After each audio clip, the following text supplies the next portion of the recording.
everybody, welcome to my channel. Today I am filming this dramatic makeup look. The star of the show is Houdini by Makeup Geek. It's one of their newer foiled shadows. They launched a few months ago. I love this shade. I think it's beautiful. I've always wanted, I finally bought it and I'm in love. This is a very dramatic makeup look, obviously. It's not an everyday kind of look, but you could wear this out. It's a perfect nighttime look. It really is. It's kind of a smoky eye with a twist because there is bright colors and things like that. So yeah, if you want to see how to get this makeup look, just keep watching.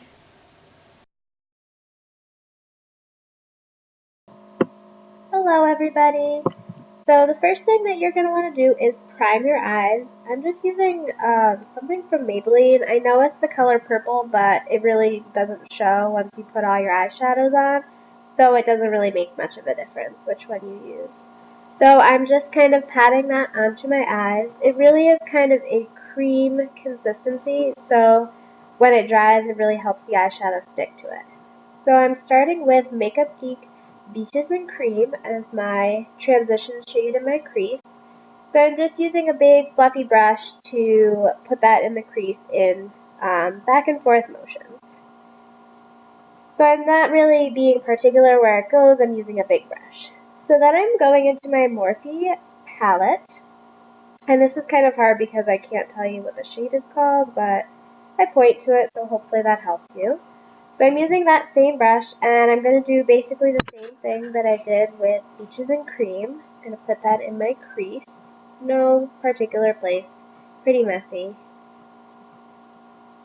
Just like that. And then I'm using a different color from the same Morphe palette. I'll have everything listed down below. And a more precise crease brush. So as you can see, I started with the lightest color and I'm moving to the darkest color in my crease. That will help when you're blending it all together. It will make it look the most neat. So I'm just putting that more precisely in my crease to get ready for our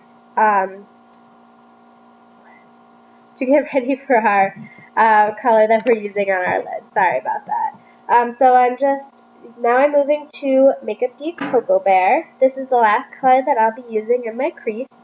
And I'm using the same brush as before just to darken up that crease area. And it doesn't really matter if you are too sloppy on the outside because we haven't done any of our face makeup. So we'll have time to clean that up with some concealer later, as you will see. Then I'm just taking a large fluffy brush again and just buffing out that crease just a little bit more to make sure there are no harsh lines. And here we go with Houdini, the star of the show.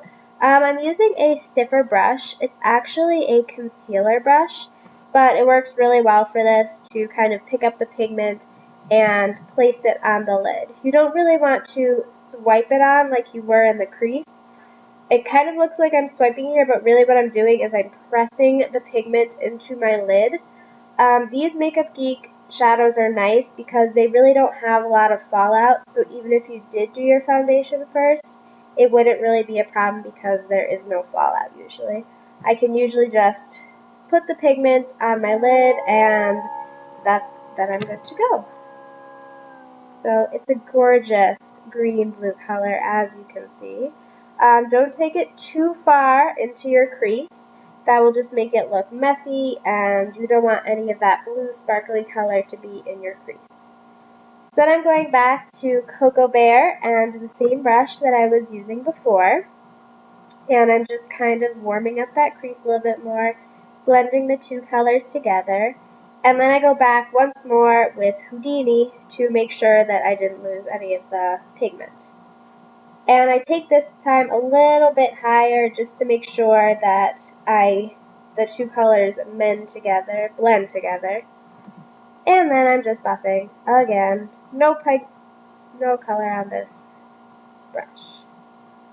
So now I'm going to do some gel eyeliner. I'm using the Maybelline gel eyeliner in Black is Black, and I think it's an e.l.f. Angled brush. So I'm doing a wing in this.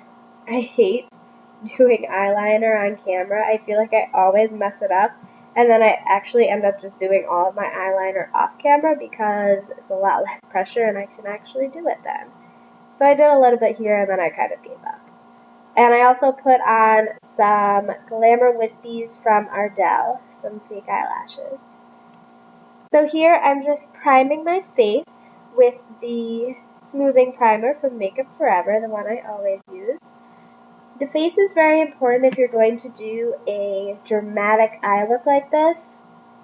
If your face isn't flawless, doesn't have a good base, then the eyeshadow just kind of looks sloppy, and there's really no point to doing it if your face makeup isn't concealing everything and smooth and perfect.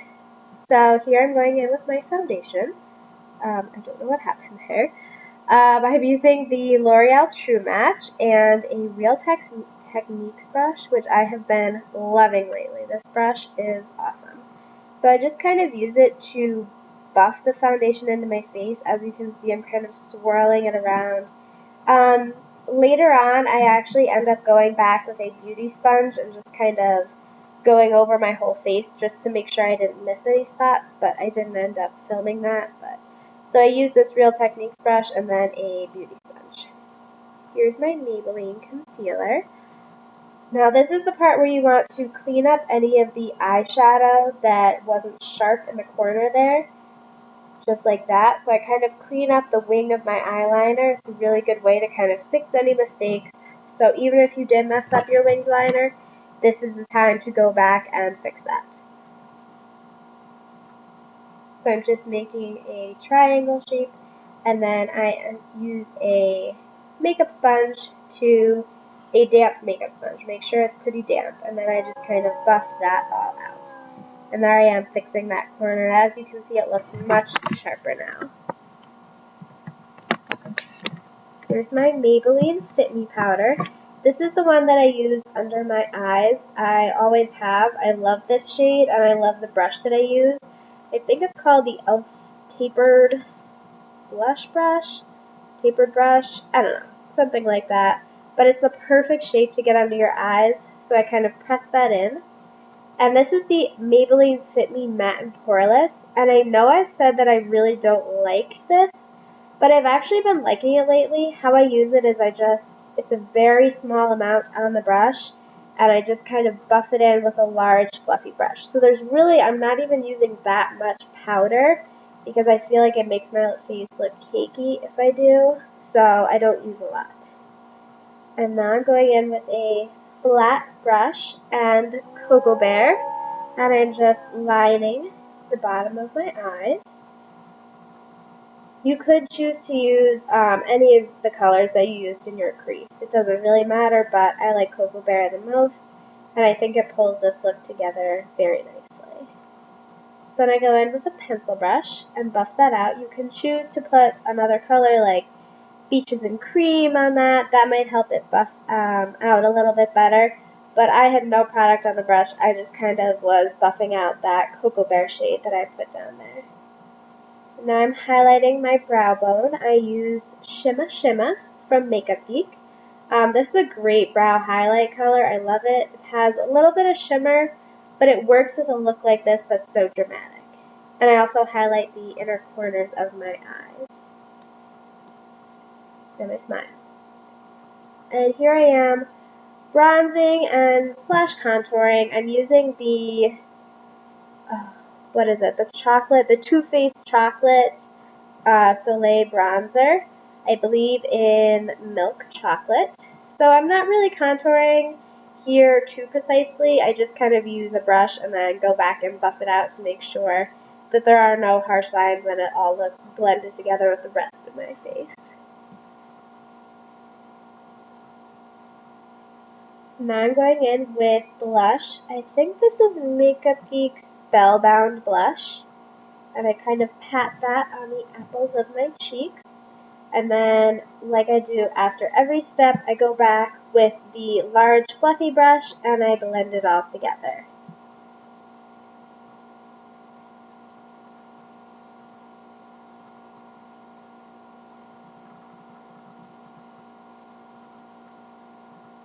Oh, and then I remember I decided that I didn't have enough blush on that one side, so I just added a little bit more and then buffed it out again. Sometimes that happens. You never know. When you look at yourself and you're like, oh, wait, there's a lot more blush on one side than the other.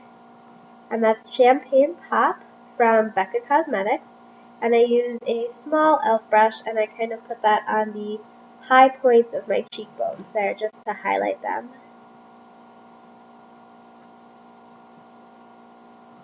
Such a beautiful champagne color. I love this. I haven't used it in a while, actually. I kind of stopped for a while, but now I'm back into it. And I also do my Cupid's bow and the tip of my nose with the highlighter. And at this point, the sun had come out, so I was a lot happier and goofier when I was filming. So that's what's happening here. And then I was trying to open my mirror. I could not get it open for the life of me. And now I'm just putting mascara on my bottom lashes. I meant to do this before when I was doing the Cocoa Bear on the bottom, but I just forgot, so now I'm doing it. And now I'm just touching up the Houdini a little bit, making it a little bit more intense. Just from sitting around, it can kind of lose its color, and I've been working with my eyebrows and things like that. Now I'm using Pasadena from Ofra Cosmetics on my lips. It's a liquid lipstick. So I just put that all over my lips. So thanks for watching.